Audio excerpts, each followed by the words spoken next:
Marie McCurlin, she'll be remembering 10 other important days for the Doctor, and throughout the show, we'll be sharing your memories of our favourite Time Lord. You won't need a sonic screwdriver to do it, they're expensive. Whatever, 10 quid, 10 quid, yeah, a lot of shops here at the Excel I've noticed. Somebody, I'm not moving from this chair. Somebody exhibits here at the Excel. But first, more music. Now, when I tell you that all the tunes today have been in Doctor Who at some point, you'll think, what a limited range of music? But in fact, it's extraordinary the number of songs that have been in Doctor Who episodes. So which story was this featured in?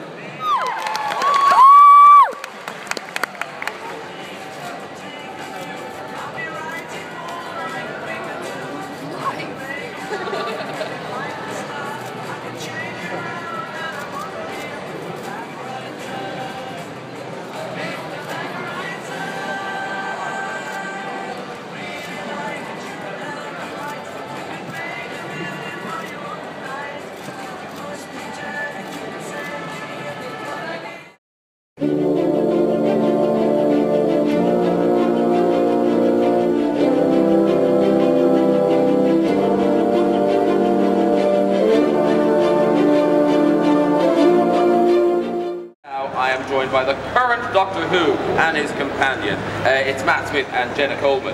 Hello. Hello. Hello. That's cheered up the Moffat crew. They were looking very glum till you showed up. Like, really, that's it. So, now were you here yesterday? Yeah, we were here yesterday. We had some good panels and stuff, and some photos. It's been fun. But it's not a convention, it's a celebration. Yes. It's a celebration we get. And have you filmed your last episode? Yeah. Short film, generated. I'm out. And well, no, I wasn't really telling you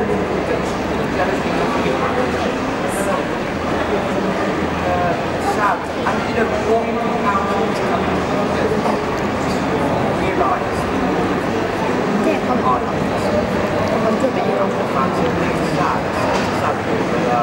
That's what happens. The show goes on. Excuse me. Exactly, yeah. The show just starts. And can I ask you to that moment, because that's the last and then you die. And then I die. Yeah. Is that just kind of Steve menu? She picks a companion? No, it's cleverer than that. Whilst he was casting a companion, he'd already written the part and then came up with this genius plot. He was like, let's have the new companion as Oscar. Oh, look, they got it on. Well done. Yeah, it's great, isn't it? Yeah. So, and in American Psycho, because in the movie, there was a lot of the nakedness. Oh, yes. I've been having to go to the gym and all that sort of stuff. I mean, I don't know how naked I'm going to be, but you'll decide on the night. Yeah. Well, I mean, you know. Well, it opens quite soon. You must know. Well, yeah. I mean, at the moment, it's pants. Okay. It's just pants. Yeah. A designer brief. Yeah, a designer brief. And tighty whites. That's good. That's good enough. Yeah. That's all they need. Yeah. And Jenna, how looking forward? How do you plan it? I mean, are you giving yourself a couple of years? You know. Oh, before I leave. Well, you just leave. Nothing happens to you. I don't regenerate. You never regenerate. No. Die. Yeah. Die. Go shopping. Yeah. What happened to her? So, have you thought about it? You must have thought about it with this one leaving. No, not yet. Well, Matt was leaving as I joined. So nothing personal. Yeah, exactly. No, I don't know yet. I suppose I know I'm in for the next series with Peter, and then take it from there.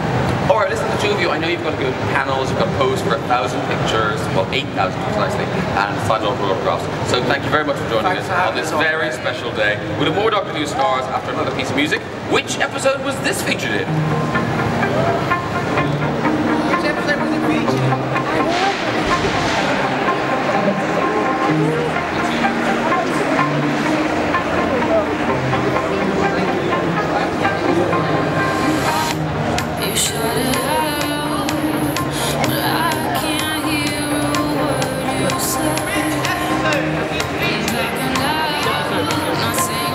Does anyone know which episode this was featured in? Every track on Graham's programme today was in an episode of Doctor Who at some point over the last 50 years.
Ladies and gentlemen, boys and girls, please welcome, presenting the Regeneration show for us today, the man best known to you as the voice of the Daleks, Nicholas Briggs.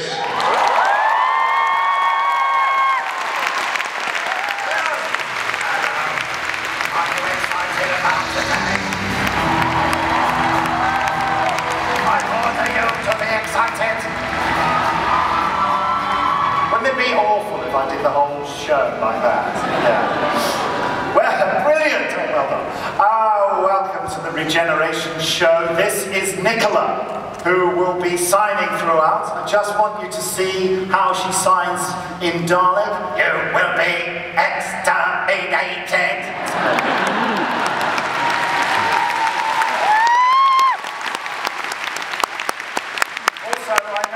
Family show, but I just want to say yesterday something was mentioned, and Nicola's colleague Hannah did a fantastic bit of sign language for it. Peter Davison said, Nicola Bryant's cleavage. There. Okay. How can you top that? Well, quite easily, actually. I've got some doctors here for you. So first up, the longest running Doctor, the fourth Doctor, Tom Baker.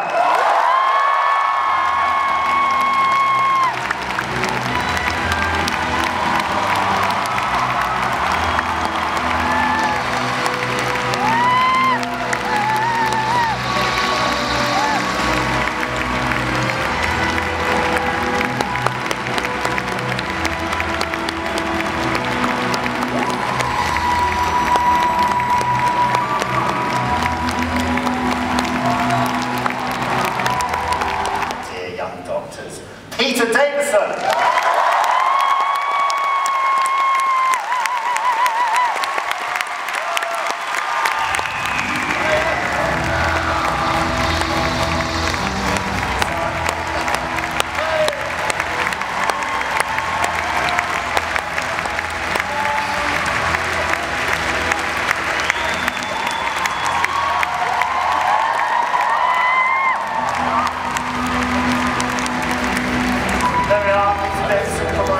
Counterbalance on the sofa there. Of course, the next Doctor actually shot Peter Davison in one of his adventures, but he assures us it wasn't in order to get the part. It's the very lovely Colin Baker.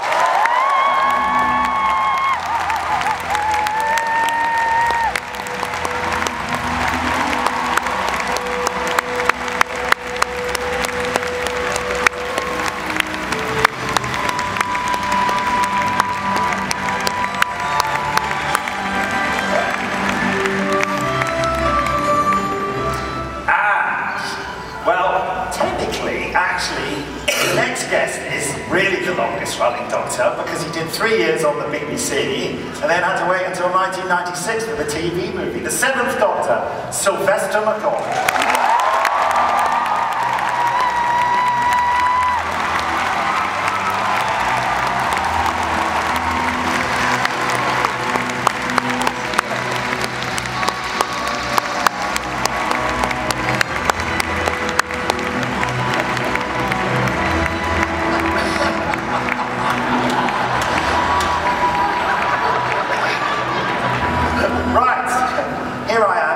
Sandwich.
asking you about all your work and your roles on the show and your appreciation.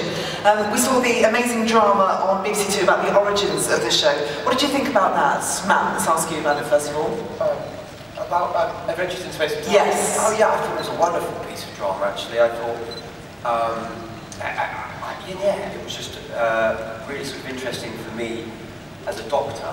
I was quite moved by it actually. And, can you imagine in 50 years' time them making a show like you and about your role in it? Well, that's what's sort of amazing. And you go, wow, I'm part of that thing that we're still all engaging with. And I mean, even having a photo call with some of the other doctors today, we were stood there and we went, wow, isn't it amazing that 50 years on, it's still going. Yeah, really proud. And just great work from Mark and all the team, really. Yeah. Stephen, what did you think of it? Oh, that was glorious. The thing that I sort of expected to like the best were all the recreations of the old episodes, because I am that tragic. But the thing that I found sort of most exciting was its beautiful evocation of an era, of a completely different kind of Britain. You know, not that the 60s haven't really started, it still feels post-war and rather bleak. And to think that Doctor Who was cradled in that world, was created for that audience, unimaginably different from us, and yet the same show works in the same way for a Britain those people couldn't even have imagined.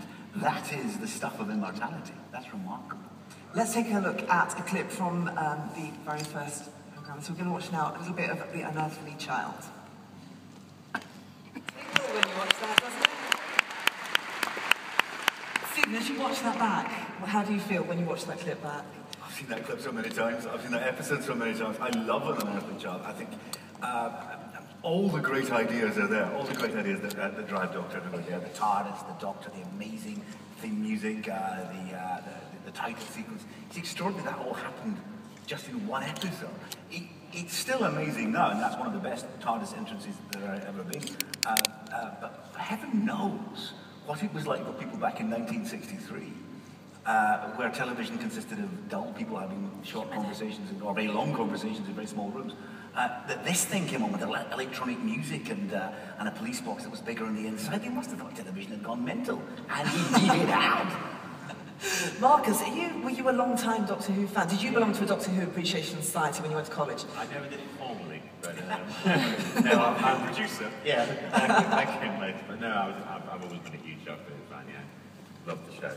Okay, so when you watch that back, the very first episode, how does that make you feel? I just think it's brilliant. It holds up 50 years later. I mean, the acting, the production values are amazing. You know, we often sit in meetings going, well, look, they got it right 50 years ago, so you know, that's the bar. It was set then. They got it so right the first time. Matt, you watched that for the first time, is that right? On BBC 4. You'd not seen it before? No, I'd never seen it. That surprises me. Yeah, God, but it's a belting episode. Really great. What did you love about it? Great beginning. I love the tone of it. I mean, I loved Hartnell, but I just love the tone. I sort of love it in black and white. Yeah, it's quite scary, isn't it? Yeah, there's a real sort of quality to it, and yeah, I just thought it had a great tone, which is so important in Who. You know, the judging the tone of the episodes, and that's what the great directors do, and it's what the great guest artists that come in do. They absolutely understand the tone of the show. Okay, talking of that, we're going to go to your first entrance, the first time when we got to know Matt Smith as the Doctor, and this is the time of the Angels. You can watch a clip now.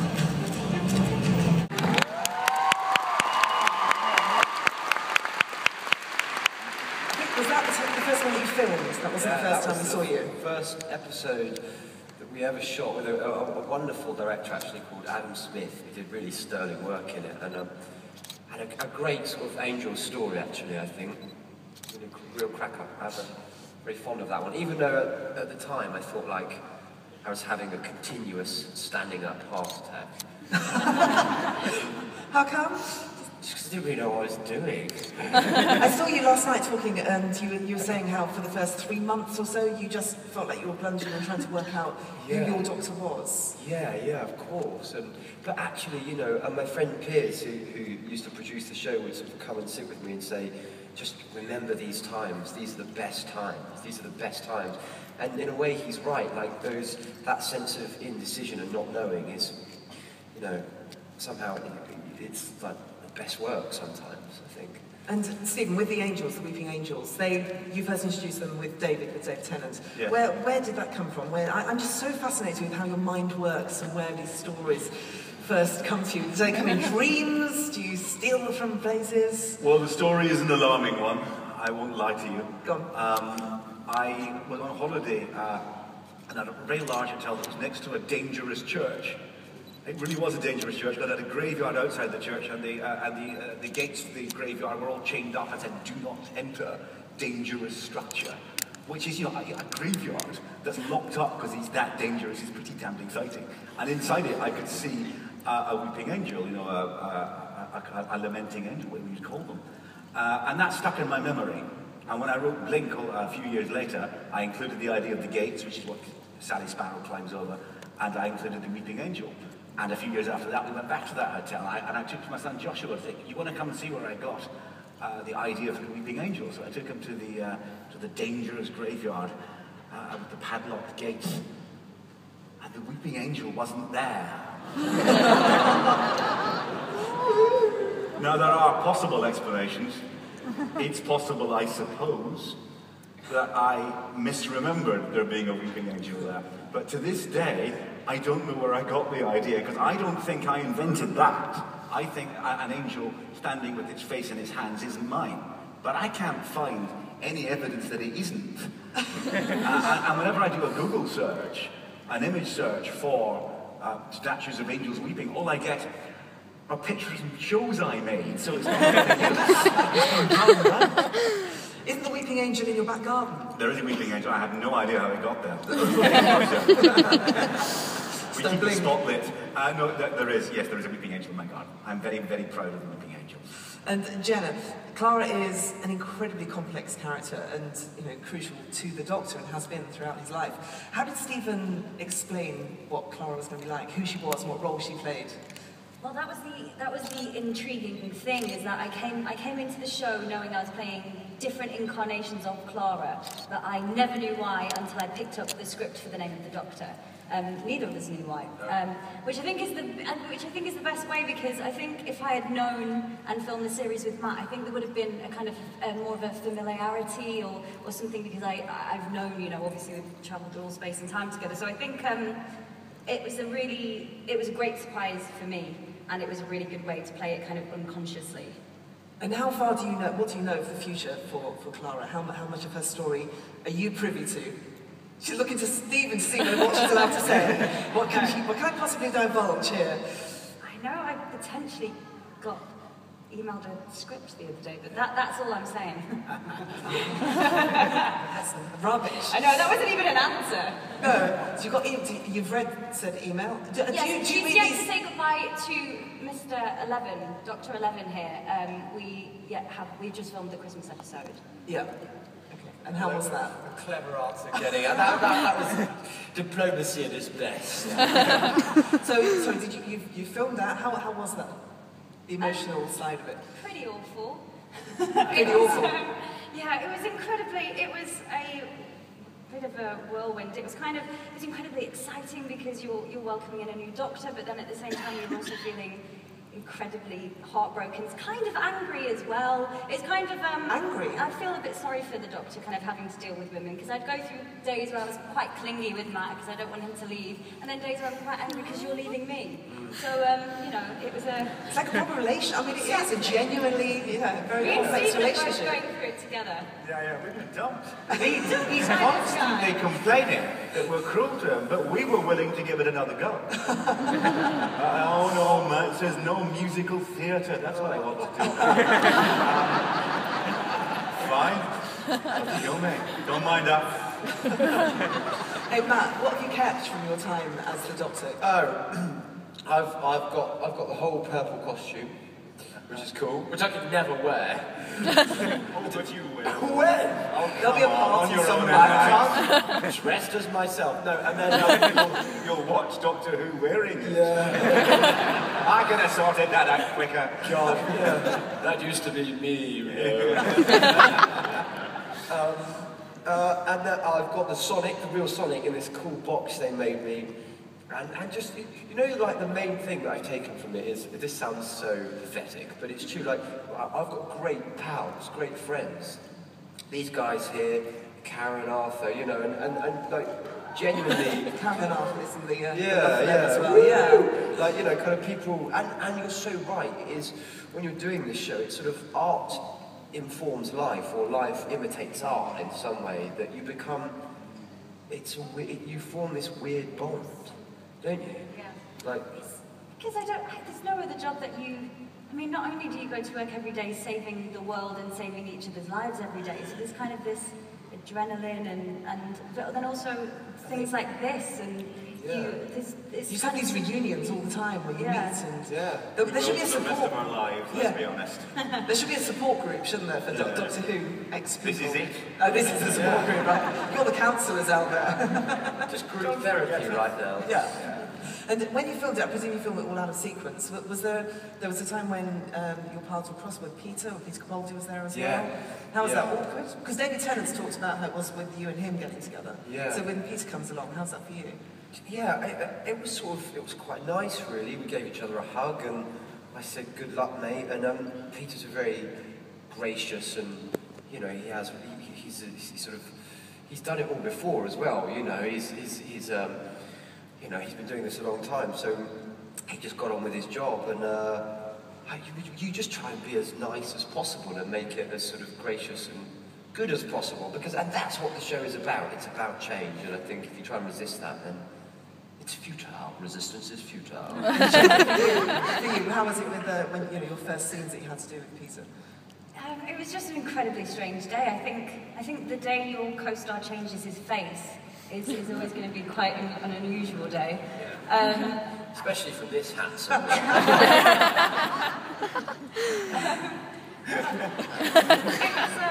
It was incredibly, and like I say, it's just an absolute mixed bag of I'd imagine it's quite difficult because you don't know how to be, because you know the relationship with Matt now. It's quite easy. You know how to react and respond to him, and you've got to learn it all over again. So for you, it's probably trickier than anyone. I suppose so, but we don't start filming again until January, so we'll kind of go on that. Yeah, we'll go on that journey. January. Okay, let's see Jenna in action then. This is another clip that we're going to enjoy.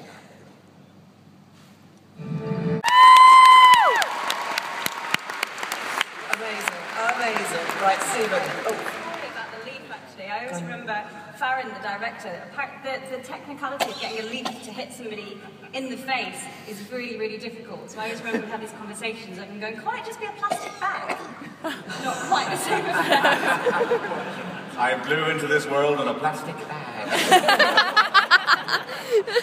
So Stephen, the Impossible Girl, where did this come from? It's a huge theme. I think you, whenever you're going to embark on the story, why does the Doctor take somebody else on board the TARDIS? Why does he do it? And particularly in recent years, he's been sort of trying to wean himself off the idea. And he says in the David Tennant version, he says, they break my heart. So he always has to have a reason why he has to take them on board. And he takes Amy on board because he knows he's kind of screwed her up. And Clara becomes an impossible mystery for him. He realizes he's met three versions of the same woman. He cannot resist a mystery like that. So it was just finding a new way for somebody to come into the TARDIS. And I thought, with a Doctor whom we all knew and loved, it would be good to make the companion the mystery for a while, and just sort of flip it a bit. And how far back did you have this idea? Is it something that's been brewing in you for 10, 15 years? Or is it something that just came over to you in the last 2 years? The way people always talk about it, I always think they must think I had all my ideas 15 years ago and I've just been writing them down ever since. No, I had them. They usually happen quite near when I write, to be perfectly honest. I had different ideas, but we discussed various different ideas for the new companion. We're thinking maybe it should be a Victorian governess, maybe it should be someone from the future, maybe it should just be another girl from now. There was a point at which we just thought, why not all three? Why not somebody he keeps meeting and haunts him? Someone who can haunt him like that was fun. And Marcus, how involved? Go to a question over here, I think. So on mic 1, what's your question? And what's your name? Tell us your name. I'm Caitlin. Hey Caitlin, what's your question? It's for Matt Smith. If you could work with any person as your companion, like famous, Yeah. Who would it be and why? Jenna Coleman. Right here. There's only one. We've got 2 days to spend together. Yeah, but if you're asking me, you know, if Jennifer Lawrence is around, bring her in.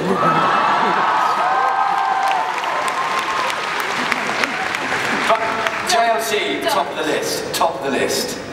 Top of the list. Okay. And mic 3, okay. Hi, over there. What's your name? Hi, I'm Eleanor. Eleanor, what's your question? And who's it for? My question is for Matt. Oh, not him. Yeah. First of all, I just wanted to say how, I know you keep saying, oh, please don't forget me, and I just wanted to say that there is absolutely no way that we can ever forget you, because you have been phenomenal.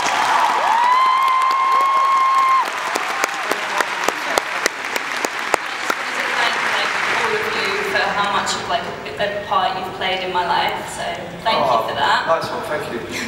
And my question is, if you really could travel back in time, is there anything that, like one piece of advice you would give yourself, like having had the experiences that you've had and knowing what you know now? Blimey.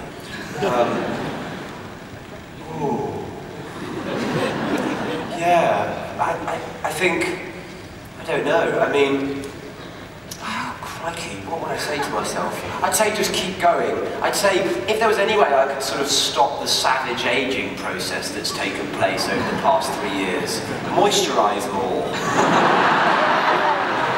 That's probably what I'd say. Or, you know, request that Stephen writes less lines to know. I don't know, I'd say just keep going, try your best. And as long as you try your best, then people can't ask any more, I think. Have faith. I quite like the image though that younger Matt Smith is confronted by you from the future and you're going, I haven't a clue, I don't know what to say. And you say, are you from 15 years in the future? No, 3. I didn't moisturise, look at me now. Thank you very much indeed for your input, for your question, what you had to say, that was lovely. And we have another question now from just over there. What's your name? Hi, my name is Thomas. Hey Thomas. This is a question for all of you. How is Peter Capaldi doing? Matt. He started very well, the swine.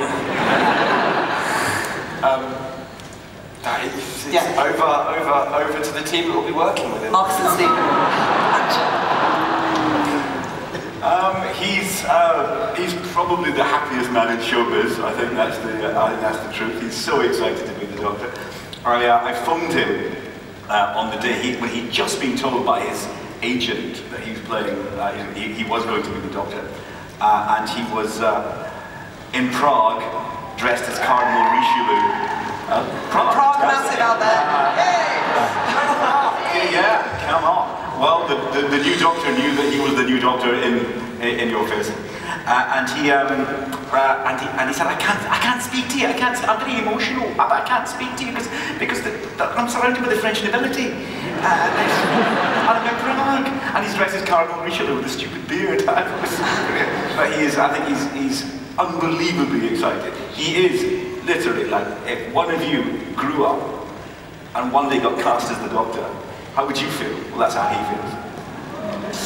And Stephen, if I could just ask about age, because you had Matt, who was playing the youngest Doctor, and then you've got his Capaldi, who is the oldest. Is that still true? He hasn't aged well, obviously, we've all observed. Say that one. Oh, no, I don't talk about age anymore, don't go there at all. Yeah, sorry. Wish I'd moisturised. No, but is age important to the Doctor? Well, and how does it really change things for him? It really isn't. When we were looking for Matt's Doctor, I was pretty sure we cast somebody younger, somebody older. As it turned out, we just, cast somebody younger and worked on them. But what Matt did with his Doctor was, I think, more than any Doctor before, was bring out the old man inside. And what was, I think, riveting for the very first time I saw him play the part was, he made no concession to the fact he looked young. He was absolutely every inch the balmy old boffin. Because the Doctor, being the Doctor, doesn't know that's a young face. He doesn't have a clue. he has no idea about that kind of thing. He's over 1,000 years old. The difference between a 26-year-old face and a 56-year-old face means nothing at all to him.